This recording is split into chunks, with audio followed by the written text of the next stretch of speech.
the park with? I don't know names. I just got lost.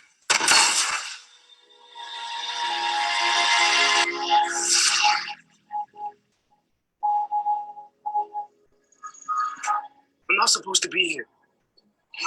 My hope is that when they see us, invite you to think about the overall criminal justice system and all of the people ensnared within it. And this series invites people to think about all the millions of cases that are not dissimilar in many ways from what you'll see when they see us.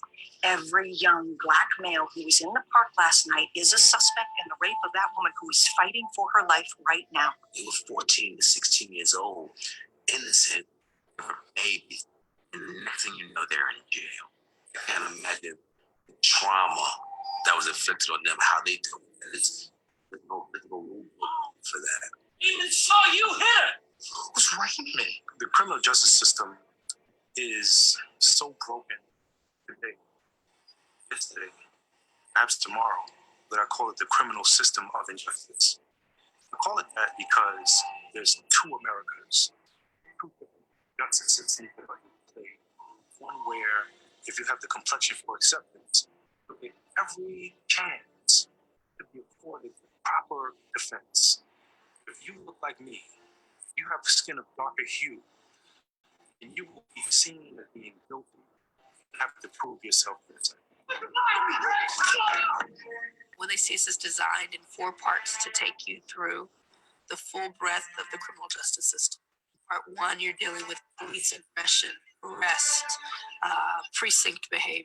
Come on, you want to take your brother home or not? Yes. Because we can keep him. I'm sorry, I don't want to be here anymore. Please, son. I want to go home.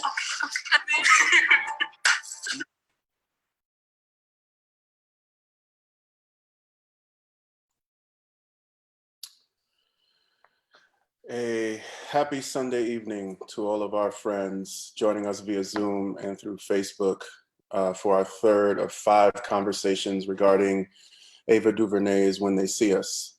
Again, my name is Carlos Moreno. I am the co-executive director of Big Picture Learning. I'll be your moderator tonight in this discussion. The mini-series When They See Us highlights the blatant racism behind the ruling and of the Central Park Five and the countless flaws in the American criminal justice system.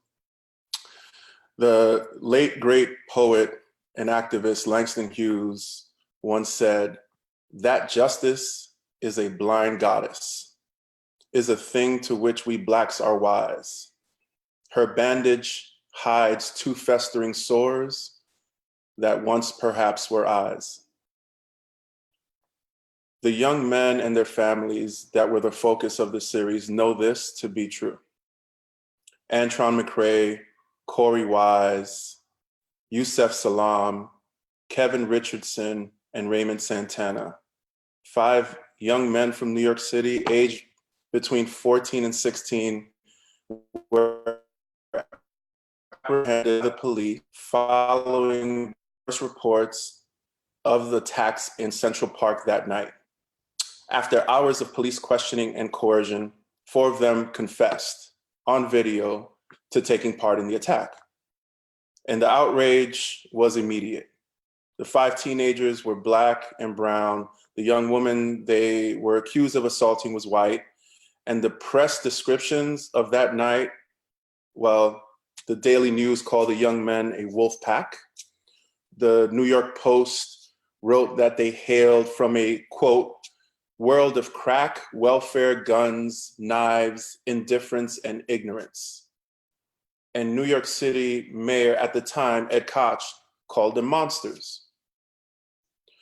In the 2 trials in 1990, the young teens were convicted of the attack. And even though there was no physical evidence, only confessions which contradicted one another and again were coerced, they were sentenced to terms of between 5 and 15 years, and the accused came to be known as the Central Park Five, which is an interesting name choice made by the police and the media, right? Much better to identify them by their number and the scene of the alleged crime. In 2002, Matias Reyes, a convicted rapist, confessed to the crime. And based on the DNA evidence, the charges against the five were vacated. And then in 2014, 12 years after the charges were dropped, the city settled with the now exonerated five on a federal civil rights lawsuit. For last week's conversation, we were joined by three phenomenally brilliant leaders who engaged in a dialogue around the events of the series and how they, as women, as educators, as mothers, experienced those events. This week, we'll attempt to talk about the various components of the system and intentionally leaving the word justice out when we say the system. Primarily focused on three areas: law enforcement and policing, the courts and the judicial system, and parole and reentry. A brief reminder of our format for those of you that are joining us for the first time.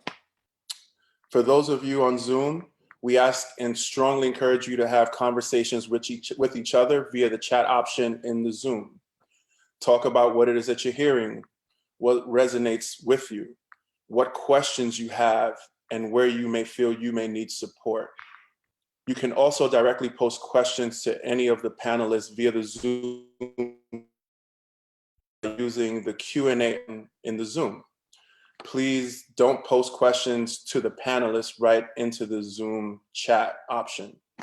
My colleague and Big Picture Learning Chief Communications Officer, Chris Jackson, will be monitoring the Q&A section. For our lovely friends and hundreds of folks that are always watching on Facebook, we welcome you as well and happy that you're here with us.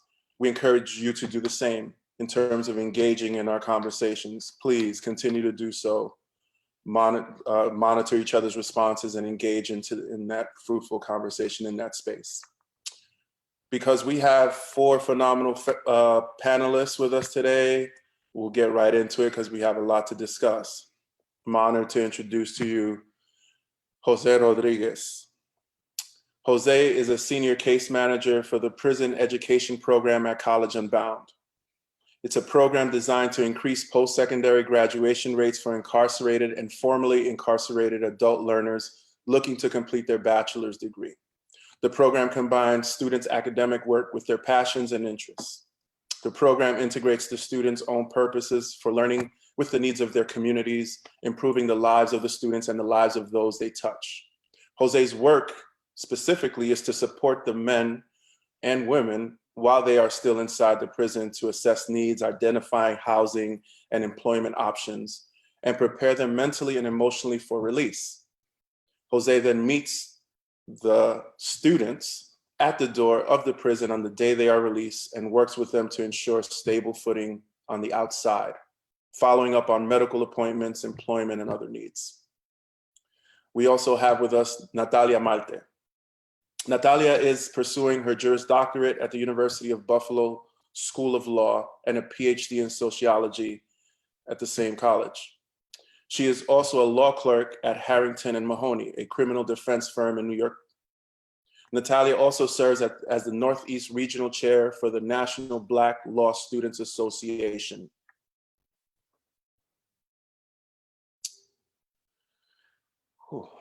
In addition, Natalia's professional history includes teaching high school and college classes, providing counseling to children and teenagers in foster care or group homes, coordinating law school pipeline programs, and much more. Though she is experienced in a variety of disciplines, her purpose is to support Black and Brown communities through the legal profession and academia. We also have with us Ms. Terry Allen. Terry began her career at the Philadelphia Police Department as a police officer. During her tenure with the PPD, Terry conducted investigations on a wide range of cases, including thefts, auto accidents, burglaries, robberies, rapes, assaults, and suspicious deaths. For her dedication to service, the police department awarded Terry as the Officer of the Month several times, and shortly after she joined the Baltimore City Police Department and was awarded the Bronze Star of Valor for her work and leadership. Terry later joined the Chester Upland School District Police Department, where she quickly moved up the ranks to police captain. Terry took full charge of a wide range of roles requiring hands-on management and leadership. these including managing and supervising sergeants and sworn law enforcement officers.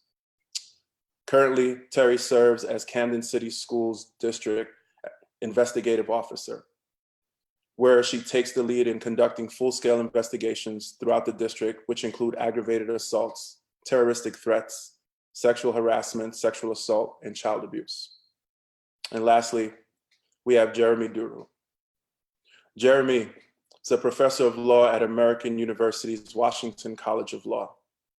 Before entering academia, Jeremy was an associate at Murray and Scalet, where he represented plaintiffs' interests in employment discrimination and other civil rights matters.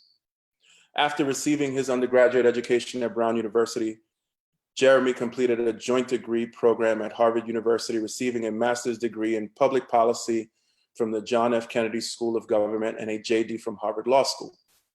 He then served as the law clerk to the Honorable Damon J. Keith of the United States Courts of Appeal for the Sixth Circuit. He is also a frequent media contributor and has provided commentary for numerous media outlets, including CNN, the BBC, NBC, MSNBC, Fox, ESPN, NPR, the New York Times, the Washington Post. Jeremy has also done some extensive writing and research around the case of the Central Park Five. Honored to have you all with us, y'all. Thank you, and we'll get right into it. And my first question, Natalia, I'm going to throw it out to you, and then followed by others. So as we did last week, wanted to again ground this in a conversation around the series, and was hoping that using a scene from the series that you can describe one of the moments that resonated the most with you and why that was. Sure. Thank you, Carlos and Big Picture Learning, for having me on here. I'm really excited for this conversation. So it was very difficult to find a scene that resonated with me, just because there are so many of them, and a lot of them do deserve some type of breakdown. But the one that I'll pick for this conversation was the scene where prosecutor Fairstein and two detectives were in an office, and they had the map of Central Park right in front of them. And I believe it was the first episode. And basically they were trying to figure out the timeline of the events of the case at issue. And I believe they began with Patricia, who was the white woman that was raped, and sort of like her schedule, like when she got out of work, what time she left her home, and the time that she entered Central Park. So they figured out that she entered Central Park at 9:15. And at some point, one of the detectives says, well, if she entered at 9:15, there's such a large gap from the time that she entered the park and from the time that the actual rape happened. So there's kind of no way that these children would have committed this crime. And then it's followed up by one of the detectives saying, how about we bump it up to 9:20? Maybe she might have stopped to tie her shoes. And damn well no one takes 5 minutes to tie their shoes. So we all know that like they're just pretty much trying to force the puzzles together to support their judgment of guilty, which they already confirmed. And one reason why that scene resonated with me is because it was very demoralizing. And I think it really affects the integrity of the system, right? And like what it's supposed to be for, right? And I think we have this presumption that you are innocent until proven guilty, but in fact, for this case, they were guilty and it just needed to be proven. And it just reminded me of the fact that there's such a low standard for prosecutors, just in general in terms of like their practice, right? There's not much supervision when it comes to how they assess cases, when they want to dismiss certain cases, the facts that they find to support their judgment. And just in general, there's such a low standard to just indict someone in general, right? So like the formal charges that need to be put to get an indictment. And I think it just hurts to know that there's such a low standard for someone's liberty to be taken away. And I think that scene just kind of like reminded me of that, just how, our liberty and our freedom can just be taken away in like just a few seconds. In literally in just a few seconds, especially definitely remember that scene. And Terry, I know, especially I'd say episode 1 and 2, the heavy focus on just the process, right? And the interactions with the detectives and the police. is there a moment that when you watch the series that really hit home for you that you'd like to share and discuss? Because I'm sure that a lot of our folks want to hear from those in law enforcement, especially in light of those events that weren't in isolation, right? They happen all the time. So many of the scenes resonated for me. The one that stood out the most was the media coverage. There were multiple media outlets that reported the story. And one reporter's description of the teenagers was very troubling for me when they said they were coming downtown from a world of crack, welfare, guns, knives, indifference, and ignorance. They were coming from a land of no fathers. They were coming from the wild providence of the poor and driven by a collective fury brimming with rippling energies of youth. Their minds teeming with the violent images of the street in the movies. They had only one goal: to smash, hurt, rob, stomp, rape. Their enemies were white. The negative image and words the media used to portray these innocent children to influence and affect mindsets of many. They depicted the Black boys as being animals with no guidance, no direction. They're out searching for their next prey. All of these statements were biased statements. And in the criminal justice system, everyone is presumed innocent until proven guilty. These young men were already found guilty before they even went to trial. Dr. Martin Luther King said in his I Have a Dream speech that, one day his 4 little children will one day live in a nation where they will not be judged by the color of their skin, but the content of their character, right? So in my opinion, the media has always and still depicts Black males negatively. It's rare cases that I can turn on the TV and see something positive about Black males. And that's something that we need to change. Okay, thank you for that, Terry. And Jose, as a male of color, I know that when you and I connected about this conversation, you had a very emphatic response in wanting to be a part of this. So just would love to hear from you and just kind of how this ties into, obviously a scene that resonated for you, but then also if there's any just personal connections that you have and in kind of your response, we'd love for you to share those. Thank you, Carlos, and thank you for giving me the opportunity to share my opinion. But one particular scene that really stuck out to me, and it's the fact that I was that person at one point, was when Raymond Santana was getting interrogated initially with his grandmother, and his grandmother was asked to leave the room because his grandmother couldn't grasp the language, really didn't understand what was going on, and was really running under this assumption that, police are here to protect.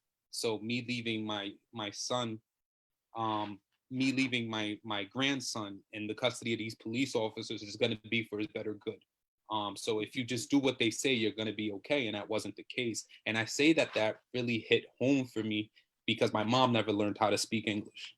And although, so I was that person in that interrogation room, sitting on that side of the table with no one really to advocate for me because my mother couldn't speak up for me. And as a result of that, I ended up making some very poor decisions when it came to what my options were as far as should I say or should I not say. Yeah, no, many of us could. It's interesting that you pointed that one out because Raymond Santana Sr. and then his Raymond's grandmother reminded me very much of like my paternal side of my family, right? That could have easily have been my dad and my grandmother in any moment, right? Like needing to leave, and then fascinating that a Spanish-speaking detective who could have easily appeared, could have translated, didn't have to ask grandma to leave, right? And he actually was the one that was able to, through that familiarity that they had in language, was the one that asked, abuelita to leave the room. So just fascinating. I'm going to transition us because we've got quite a bit to cover. So although in her brilliance, Ava did a phenomenal job recreating the events and sharing the range in the feelings of those most closely impacted by, by these events. The public hysteria that met the attacks is difficult to convey to anyone who was not in the city to witness it, right? I think she did a masterful job in doing that. As someone that grew up in the city, it brought me right there during that time and being the same age of the Exonerated Five. And it was, in fact, the worst of a string of serious assaults committed in the park that night. And from the outset, it was framed by dynamics of race and class, to Terry's point. A month later, after this, the Times noted that there had been reports of 28 other actual or attempted first-degree rapes in the city that week. But almost all those victims were Black or Latina women, and none of their cases generated the citywide outrage that the Central Park attack did. So while the headlines demanded justice for Tricia Miley, appropriately so, who was an investment banker at Solomon Brothers, the case of a 38-year-old Black woman who had been raped and thrown off the roof of a building in Brooklyn was treated as a bit of a footnote. And the question that is often asked is, how did America end up here, right? And I know a lot of us are familiar with Brian Stevenson and his work, and Brian says, young men of color are treated with the presumption of guilt, which we've heard here as well, and argues that America hasn't worked through the trauma of the early 19th century and it's tried to move too fast. And we're still pretty arrogant about our biggest mistakes. And quote, slavery didn't end in America, it just evolved. So Jeremy, I'd love to just hear from you a little bit. You've written extensively about this, and your article explains the judicial travesty in the Central Park case by clearly contextualizing it in the view of the myth of the quote, bestial Black man, right? A myth deeply embedded in American culture that Black men are animalistic, sexually unrestrained, inherently criminal, and ultimately bent on rape. I also know that you are, because we have a personal connection, that you are a father to 3 young men, young boys, your babies, right? Given all these realities and your work and your research, what are some of the clear legal and justice system reforms necessary to account for the sins of this country's past? I know that may be an unfair question, but I feel like you're the appropriate person to begin us off in this conversation. Thank you, Carlos, and Big Picture Learning. This is a painful conversation, but an important one. I'm honored to be a part of this panel. The myth of the bestial Black man, as I call it, we've all heard it with different clothes, named different things, but it's basically the idea that people of African descent, and in particular in the context of what we're discussing right now, young Black boys and men are deemed to be hypersexual and overly criminal. And it can be the two of those together, or it can be separate. And I think, one thing that we all have to recognize, those who are watching this who may have tuned in for the series, but who may not have followed the issue of the presumption of guilt among African-American men, it's important to know that this is not an anomalous situation. This is a horrific chapter in our nation's history, but certainly not an anomalous one. And we see these sorts of myths and perceptions clouding the justice system's perspective all the time and in different ways. I think it's important to recognize just how comprehensive and invasive this myth. And let's just leave it for the moment on the criminality side of it. So I do have 3 sons. I was taking one of them to Taekwondo many years ago, and he was 7. He's now 16. And he saw a police officer had stopped someone on the side of the road. He said, "Look, Daddy, they stopped a bad guy." And my response was, maybe, but maybe not. And I wasn't ready to have offer the next sentence to him, to have that conversation just yet. I obviously have had it since.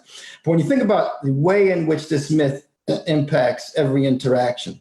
So first, it's the stop. The myth is there when the officer decides to or not to stop somebody, whether walking, driving, or otherwise.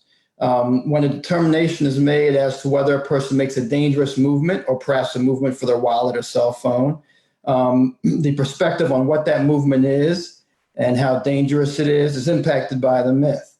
Whether there's a decision to actually make an arrest, a formal arrest, impacted by this idea that African-American boys, men, are more criminal than other boys and men. And then we get to the decision to ultimately prosecute, absolutely impacted, as Natalia referenced earlier. Then after prosecution, you get into the trial, the credibility of those on the stand, those who are being cross-examined, examined, the defendants, all of that is impacted by the myth. Let's say there's a conviction, you get to the sentencing, well, that's impacted by it as well. And then you get into the penal system, and parole is or is not a possibility. Well, that's impacted by it as well. So it is comprehensive and invasive.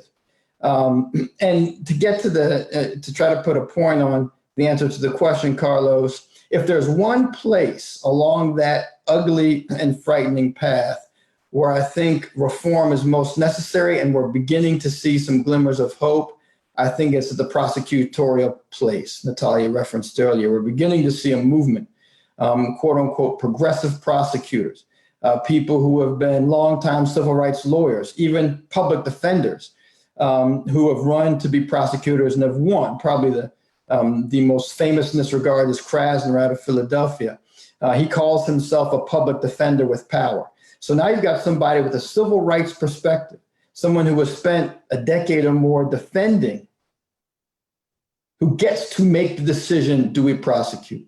So that's the place where I think the most work needs to be done. And fortunately, in my view, if we're going to offer a glimmer of hope there, that's the place where we're beginning to see a little bit of progress. Appreciative, before I turn it over to Natalia, appreciative that you are working with some of our future legal minds. Jeremy, thank you for that offering. Natalia.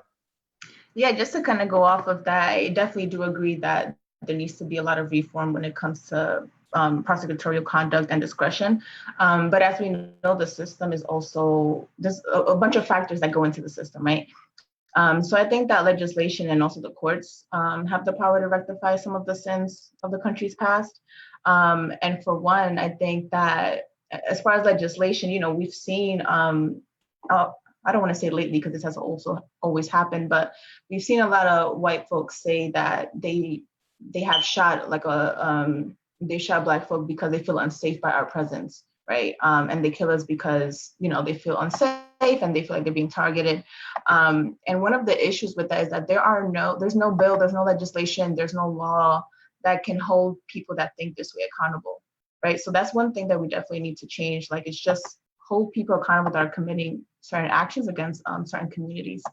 And also when it comes to police officers in general, and I know some of you have seen the 13th movie or read the book, or have just done your reading in general. But there's an argument that the new KKK is deemed to have been transformed into today's police officers, right? So sort of like there's been a replacement of the white cloaks with the blue uniforms. So when we talk about reforms that need to be made to account for the country's sin, I think we need to start holding police officers accountable for their actions, because at the end of the day, they're also the entryway to the system, right? So like, regardless how they look at Black folk or brown folk, we kind of have to change their mindset and also tools that we can use to hold them accountable. Appreciate it. Terry, love to hear from you, just as someone that has worked in law enforcement and also has supervised others as well in law enforcement. So I definitely believe that police need to be held accountable for their actions. What I often see working in Philadelphia and Baltimore City and urban cities, the majority of police officers are white males on the forces that I've worked on, and which I felt like they couldn't relate to the community. They didn't know the community in which they served. I often felt as a police officer, you go into the academy, you're taught defense tactics, you're taught how to use your weapon, you're taught motor vehicle law.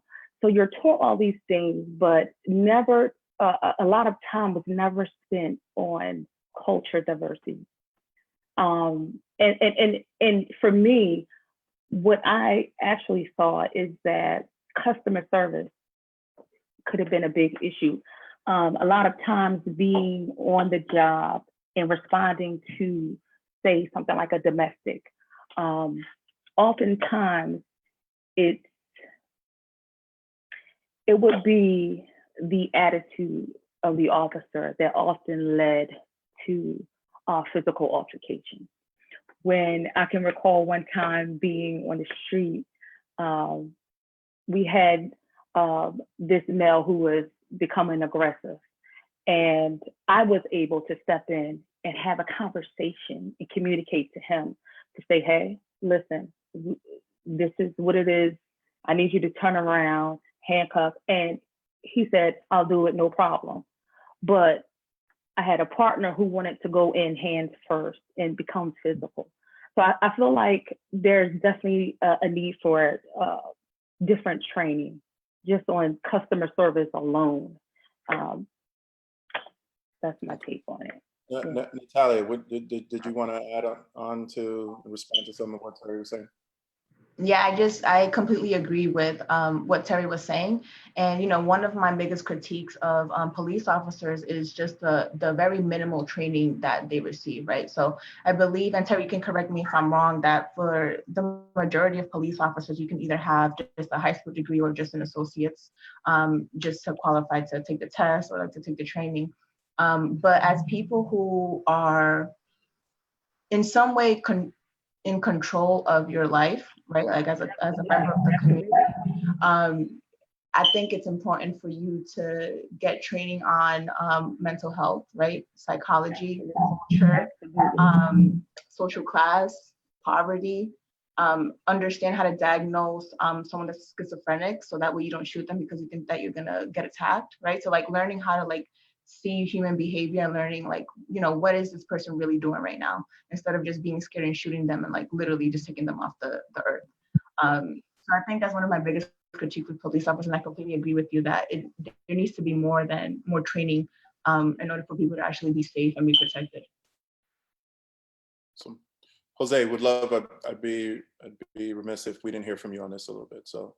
Thank you. So I agree with both Natalia and Terry on 2 points. One, the accountability, and also the fact that the community the police department needs to reflect the community that the folks that are living in are. I think in many cases, that's where it becomes very hard to hold people accountable, because at least in my community, we were afraid of the police. So how do we address the things that they're doing incorrectly if we're afraid of them? And the governing body that you would form a complaint against it's another police officer. So I'm going to walk into a police officer to tell him about another police officer. So there needs to be some checks and balances when it comes to that, and a more formal process to where it could be more community policing is what I'm trying to say. Like that is what needs to happen in order to hold them accountable, but also build these relationships that would eliminate all that fear that folks have and that tension, because the fear goes both ways. Both police officers are afraid of the people that they're serving, and the people that they're serving are afraid of the police officers. Yeah. May I jump in really briefly, Carlos? No, go ahead, Jeremy. Absolutely. I just wanted to agree with what everybody said, and also just make the one note that I think it's a combination of getting a community of police officers who reflect the community being policed, and the training. So I may be dating myself on this, but people may remember the KRS song Black Cop. And the idea behind that song was that just because you're a Black officer doesn't necessarily mean that you relate to the Black community. You mentioned Carlos, the detective, who could have helped in the situation with Raymond Santana, but didn't. And so a combination of having folks who reflect racially or ethnically and who are trained in a way to facilitate as opposed to aggravate the situation. Indeed. Thank you for that, Jeremy. And I want to keep us moving because the conversation's rich and we've got a lot of content. We've got a lot to discuss. So I want to bring it back to you, Terry. I'm just so excited that you kind of accepted the invitation to join us today, because I'll be completely honest. I and some of my fellow panelists reached out to a number of folks in law enforcement who did not take us up on this offer to join this conversation. So I just need to note that. So in many ways, you are, sister, considered a triple threat, right? In addition to being brilliant and talented, you are a woman, African American, and in law enforcement. And adding to that, someone who has served for most of your career in a supervisory capacity of other police officers. So one of the things we try to do in our conversations is to understand various perspectives, because we know our lives, our cultures are just composed of many overlapping stories. Can you share a bit about the duality of being not only a Black woman, but also representing the blue of law enforcement, and what, in light of the events in When They See Us, we should know about your profession? I know you started talking about that a little bit, but would love to hear a little bit more from you on this. Okay. So in law enforcement, the profession, there's like a brotherhood, right? You depend on your partner and your colleagues during life and death situations. This is not the average 9-to-5 job where you can make a mistake. There's no room for errors. It can cost people their lives, freedom, and livelihood. So when analyzing the incident from a law enforcement perspective, I asked the question, what probable cause did the police have to stop all of these African-American children? So the probable cause is the reasonable belief that a crime has been committed or about to be committed, right? So there were no eyewitnesses, no video footage, no DNA, no fingerprints that tied these young men to the scene. So police knew the only thing that could tie these kids to the crime is to get confessions. That was the only way they had to tie these kids to the crime. It seems like in the movie, many of the children and their parents didn't know their rights. And oftentimes we don't know what our rights are when it comes to police. We always say, oh, they're the authority. We're just going to do what they tell us to do because they are the governing body. They're the authority figure. And we don't want to go against them because I think oftentimes we think we're not going to win, right? We don't challenge them. But when looking at that, NYPD did so many things that were wrong. They didn't have probable cause in my eyes. They talked to a minor without their parents or an attorney. Who knows if they read them their Miranda rights. So when you have so many violations in the case, you got to question everything about it, right? From the police patrolman who was out on the streets gathering every young Black male they encountered, from the detective who forcefully beat confessions out of them, to the lawyer knew she couldn't prove the guilt beyond reasonable doubt, and the judge who knew evidence was tampered and flawed. All of these professions take an oath to uphold the law and serve with integrity and respect. And not one person stepped up to say, this is wrong. Yeah. And, so Carlos mentioned the triple threat. Being a Black police officer, I imagine, Terry, that people in the Black community perhaps have looked at you, some anyway, with suspicion, and perhaps fearing that you might be the Black cop, quote unquote, caricatured by KRS-One, when in fact you are one of the people in the best possible positions, going to what Natalia said earlier, to help to change the system. And so I think there's an obligation, obviously, for you as a supervisor, to try to instill that in those below you, and you to basically step up and be the strongest of the strongest with respect to defending the rights of our citizens. Now, as a lawyer, I kind of feel the same suspicion cast upon me as a Black lawyer. The whole idea of lawyers are just out, for money. They will represent whoever, they're hired guns, and so on and so forth. And the approach that I like to take and think we should all take, Natalia, you'll soon be a member of the bar as well. Somebody was telling me, a buddy of mine was saying that he was reminding me that, in the 1950s, there were no civil rights lawyers. And in the 1960s, there were not civil rights lawyers. There were personal injury lawyers and transactional lawyers and tort lawyers, contract lawyers, all of whom pitched in the Black community to become lawyers who represented the civil rights of the community. They weren't trained to do that. They stepped up and they did it because someone had to. And so I guess to say that, for those of us who are in positions where we can either be, quite frankly, part of the solution or part of the problem, it's our obligation, to be part of the solution. And kind of just to add on to that, I definitely echo Terry's and Jeremy's sentiments. But one thing that I always kind of ask myself is, okay, so if I am a Black or brown person who is a prosecutor, public defender, police officer, one, am I willing to lose my job to stand up for my people? And I think that's one of the things that a lot of my peers, like police officers that I know, that they struggle with in terms of, should I call out this captain for doing this? Or should I call out my partner for doing this? So I think and I guess that's a rhetorical question, but I guess that's something that we all have to kind of figure out, right? We all have this obligation and commitment to our people, but are we really willing to step up to the plate and do it when time comes? And second, as a law student, I'm already seeing some of my opponents, if I should say. So I'm a public defender at heart, and I'm really close friends with a lot of future DAs, right? So a lot of us have internships in the summer.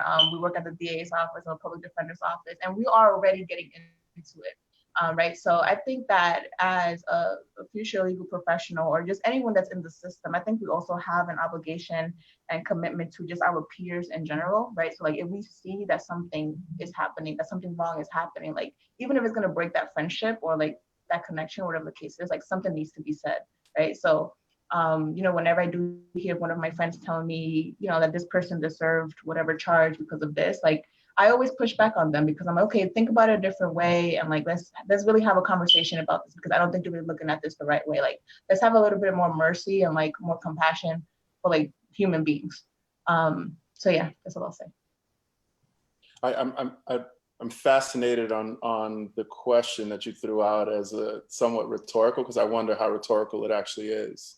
And then also, it makes me think about the need or the desire for more folks within the judicial system across it to have that activist spirit, which it can also be questionable. I'm loving the conversation in the chat. So there are a lot of educators that are taking a lot of your comments and really applying it to their own context and their work with young people, which is really, really rich. Just needed to acknowledge that. All right, so we know that when you incarcerate a person, you incarcerate their family, you incarcerate their community, and very much so, we're incarcerating whole generations of people. Right? Family members of, I can speak personally to this, right? Family members of incarcerated individuals are often referred to as the hidden victims, right? The victims of the system who are neither acknowledged nor given a platform to be heard.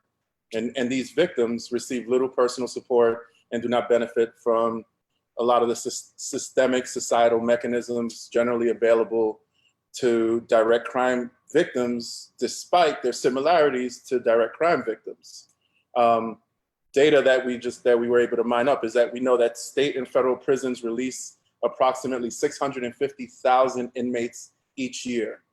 And within the first year following their release, more than half of them are unable to find a job and earn enough legal income to survive. We saw that very clearly demonstrated across all 5 of them, really, when they were trying to figure out what was next for them. In an interview with Antron McCray, he said, "The system broke a lot of things in me that can't be fixed." So my question is going to be to Jose is, what are some things that all of us watching, listening, and discussing should do to support our fellow citizens that are re-entering after being incarcerated? And many of those who are our students in many cases, and family members. Would love to hear from you, Jose, given your extensive work in this area. So I think I could go right back to the Raymond situation, how Raymond decided in the series, or actually in real life, decided that he would have to seek an alternate route of income because he couldn't get a meaningful job. He wasn't going to be able to get a job that was going to be able to pay him enough to get an apartment with his girlfriend that he really wanted an apartment with. I guess for myself, I felt those type of pressures as well coming home.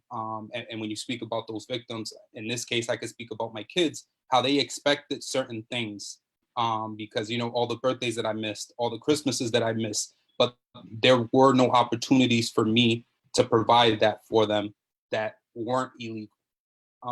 You know, I had all the best intentions, but I couldn't support a family working a 9 to 5 at McDonald's, making $10 an hour. Like, that's just not realistic. And like, that doesn't help folks. So I guess in the work that I do and trying to get men and women alike with colorful histories, as I like to say, to get a higher education is to bridge that gap.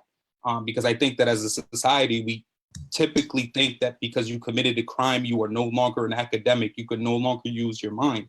So I guess in my work, I'm hoping to break that, in that just because you committed a crime doesn't mean that you can't make a livable wage for your family. And by livable wage, I don't mean that I have to go climb a roof or a bridge and, you know, break my back on a daily basis just to get a paycheck. You know, I could still use my mind. I could use my experience to help the next generation. And I think that that is what, as a society, we need to do.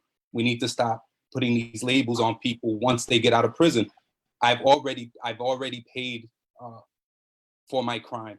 I spent that time in prison. I should not have to get out and repay for it again and get reminded over and over and over again. Because although, especially in Rhode Island, there's been a lot of work around, you know, ban the box and getting those questions out of applications, period. But that doesn't take away from a employer still searching your name and finding all that information about you and using that against you. So I think if we want to make change, we really do have to focus on the fact that we have to allow people who have paid their sentence the ability to get meaningful work. Well, I have a lot of complex feelings for this state of Rhode Island and Providence plantations. That is not unique only to Rhode Island. I'll say that. I'll offer that. Terry, would love to hear from you, your perspective as well on this. Yeah. So can you hear me? I lost my ear a bit. Okay. So, you know, individuals who are incarcerated, you know, their families suffer as well.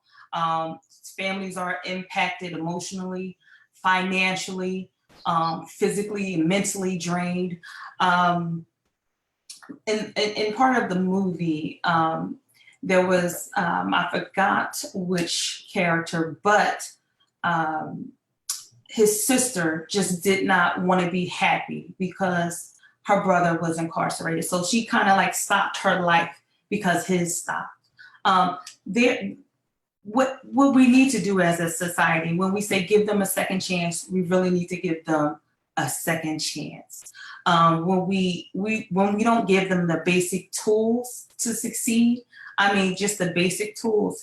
If you can't get a job, if you can't feed your family, if you can't survive, you're going to go out and try to make things work by any means necessary, just to survive. And I feel like it's kind of a setup just to, you know, a revolving door to prison when you don't allow a man to be able to earn on their own. Yeah, and our sisters as well, right? Our sisters that are in so many ways, their challenges are as great, if not greater, for a lot of the reasons that we've discussed. Jose, did you want to add something real quick? I did, and you're, Terry, you're right about giving people second chances. And something that I learned from personal experience from being in prison was the fact that from a very early age, because I was probably at one point one of the youngest people in Rhode Island to go to the Rhode Island Training School for a various of offenses. But at a very early age, education wasn't an option for me. So I decided while in training school that I wasn't going to pursue my GED, and that was okay with everyone as long as I picked up a trade. So in place of education, they wanted to give me a trade. So that's another thing that we need to focus on, is that we need to go back. Like, these are our children. Our children are going to jail for whatever reason, whether right or wrong, they're going to jail. And once in jail, they're being told, you no longer have the right to an education. You should learn how to be a trade. And I think the biggest thing that they try to teach you, amazingly enough, I did pick it up, is barbering. Like, they love to teach kids how to become barbers and tell them that they're going to make $1 million, but that's not a future. And I think that we rob our kids and our adult women and male of opportunity because of that. Thank you for that. Thank you for that, Jose. And thank you, Terry, also for your comments. A last question before we turn it over to the Q&A. And also, if anyone, again, if you have our attendees and folks listening in, if you have a question, please send them to Chris Jackson using the Q&A option on the Zoom. Question, Natalia. So in so many ways, you on this panel symbolize the hopeful future of the legal profession, right? And what was incredibly apparent, and to no surprise to any of us, is that if you don't have an attorney who can clearly articulate your innocence, you're done. Because the system is trying to prove you guilty, as we've discussed. These early teenagers were treated like adult men, and that's something that still happens actively today. And when it's Black teens, they're often referred to as men. And when it's white teens, they're treated as young boys. And these errors, mistakes have been happening for entirely way too long. And it's actually time, I know what I've heard from folks, it's actually time to start acting right when it comes to these things that through one lens are just microaggressions, but through another lens, they're extremely damaging mistakes to make. Clearly ingrained and clearly part of our society. What do you, Edmana, believe it is going to take for some of these patterns to break? So this is a very difficult question because I firmly believe that it is going to be very difficult to eradicate microaggressions and racism, especially in the system. Racism is a very large animal and it involves capitalism, social control, and we don't have time to get into that right now. But microaggressions can be controlled in some sense, but it's still hard to eradicate that.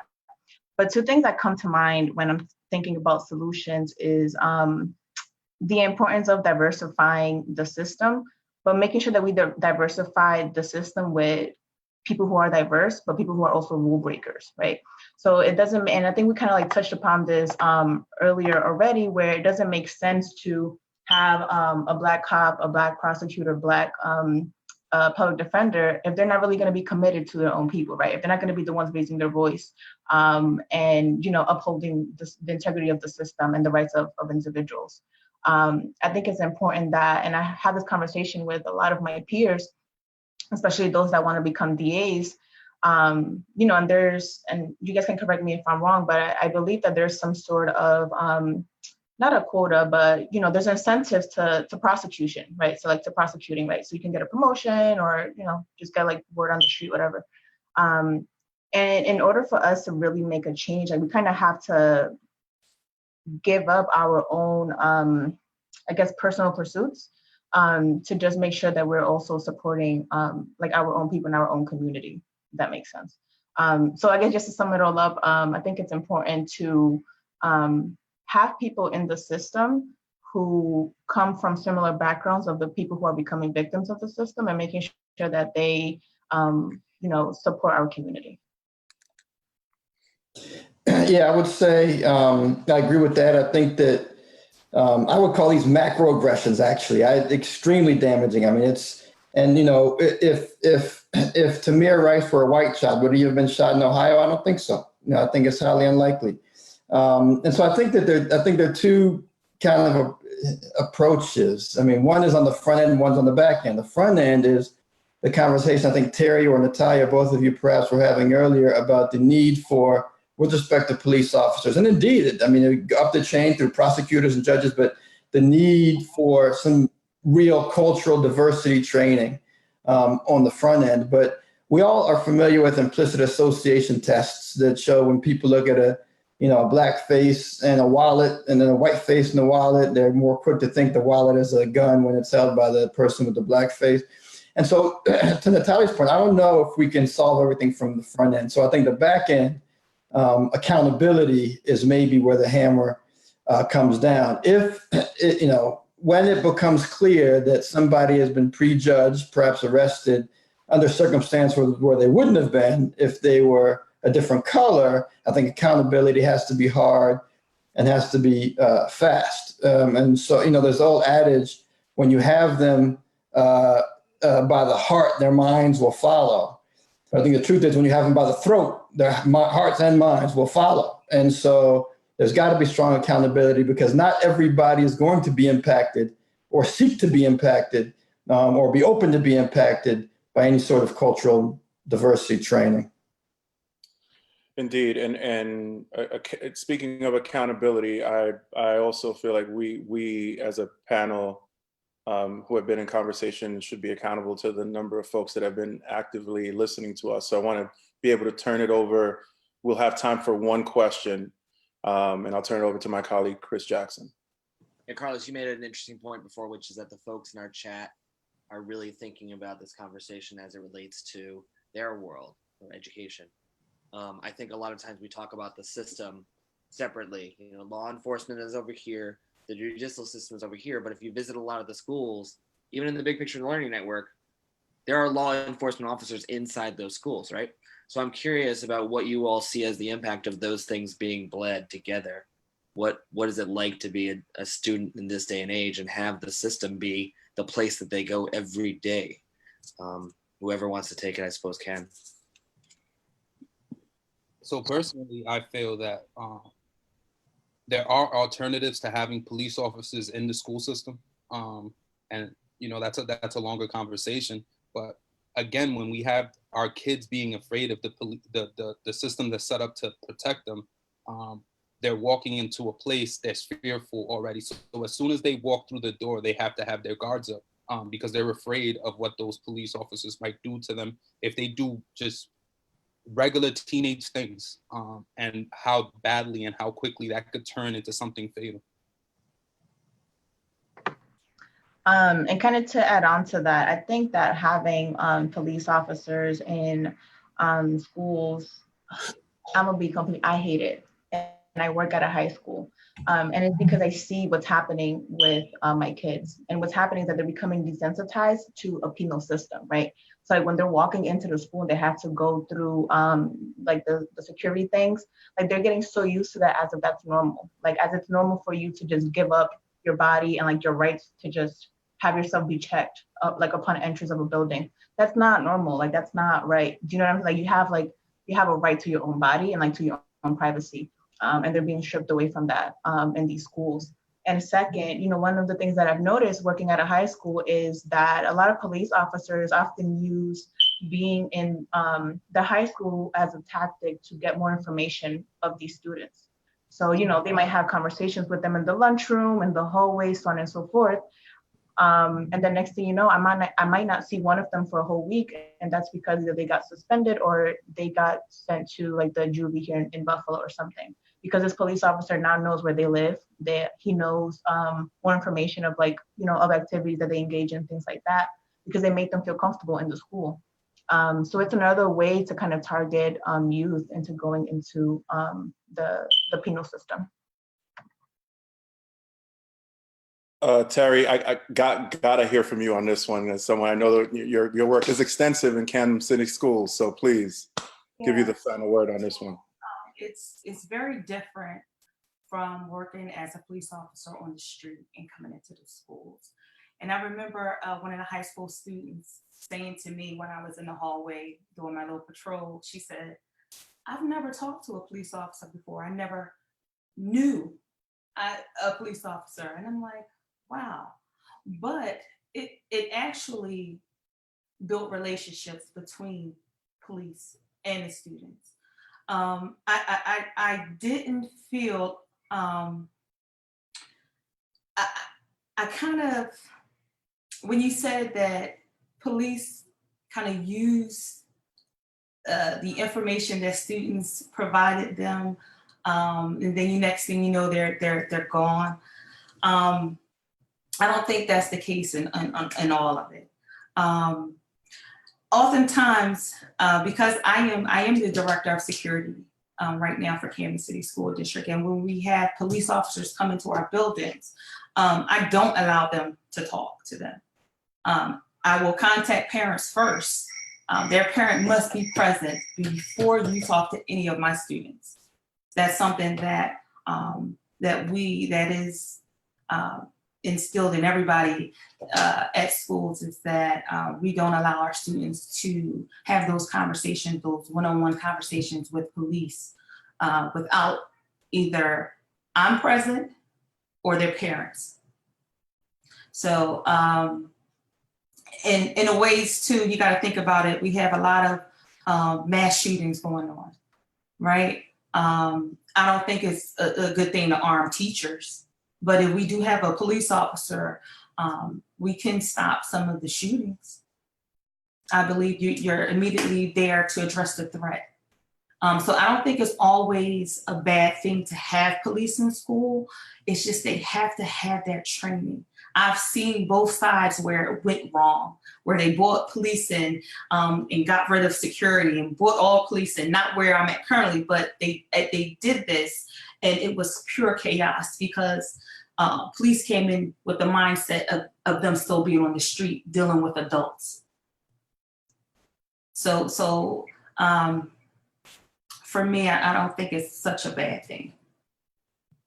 I am confident that we could go on this topic for quite some time also, because I think all of us have had a variety of different lived experiences with this, both professionally, but also as young people. And I'm sure that our number of listeners also have. So I think my gut tells me that we hit a nerve on this conversation, which is what I think Ava wanted us to do.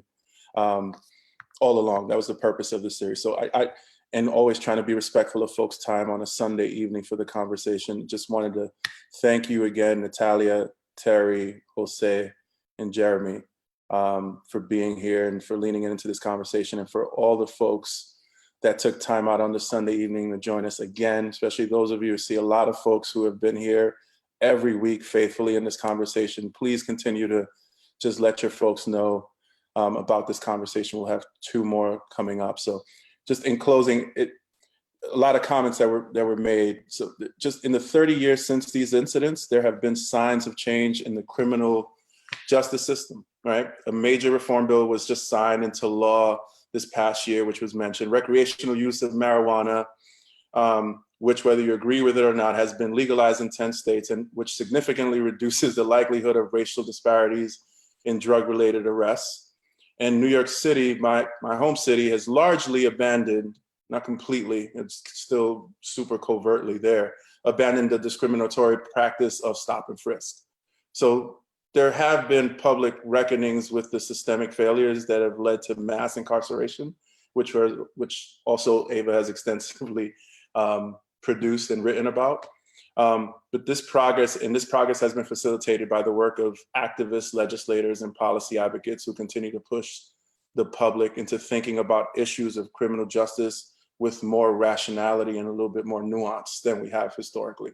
And even with all that, this is still not enough, right? Our responsibility is to continue to discuss, resist, and activate our networks, as this is the core purpose and priority of this series and of these conversations, y'all. So tonight we only scratched the surface, but it's up to the larger collective of us and those that are not on these conversations, that haven't watched the series, who haven't really leaned into the themes that have come out that were the intention behind the series, and continue to question and engage in service of the greater good and the truth. So just a last plug to please join us next Sunday, August 11th, same time, 9 p.m. Eastern, as we continue the conversation. And in true big picture learning fashion, we'll be joined by an incredible panel of young people who have some serious thoughts and opinions on the various topics covered and when they see us,